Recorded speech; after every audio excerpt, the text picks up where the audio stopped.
inzaratsi ngewe naje gusanga buri mico n'imyemerere igira ibintu yemera iyo ukurikije bya kera abapfumu bari abantu umuntu ajyaho nk'umujyanama ukamubaza bigenze noneho abapfumu bari bafite uburyo apureyinga nawe psychologically noneho akavuga ati inzaratsi ndabizi urabona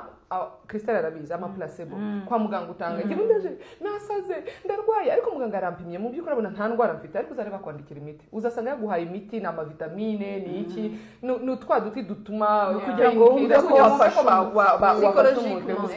umupfumu nawe ntekereza ko yabivugaga ati uyu mudamu byanze bikunze ashobora kuba nubwo aje kuvuga ngo umugabo yaramunaniye wabona wenda nawe abigiramo uruhare kuko yakubwira ibintu ukora ugende mu rugo kare uteka amazi ashyushye nahagera uhita umoza ibirenge umumase yakubwiraga asitse yaguhaga tips zo kubaka neza muri icyo gihe agashyiraho ibyatsi kugira ngo umve ko ibyatsi byakora agashyiraho ibyatsi agashyiraho inyabarasanya abantu b'abanyarwanda barabizi cyangwa agashyiraho igicuncu n'umuravumba hariya wowe kugira ngo just akakubwira tufate iki gicyatsi akaguherera nk'ikibonobono mesha ashobora kuba atakizi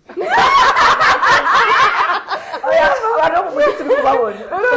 noneho yarangiza agafata ikibonobono akakubwira ngo mbere y'uko umugabo aryama ngo gikubite hariya ukubite gatatu ku buriri gutya wowe uri kumva biri gukora ariko mu by'ukuri ikibonobono ni icyatsi gisanzwe nk'ibindi byose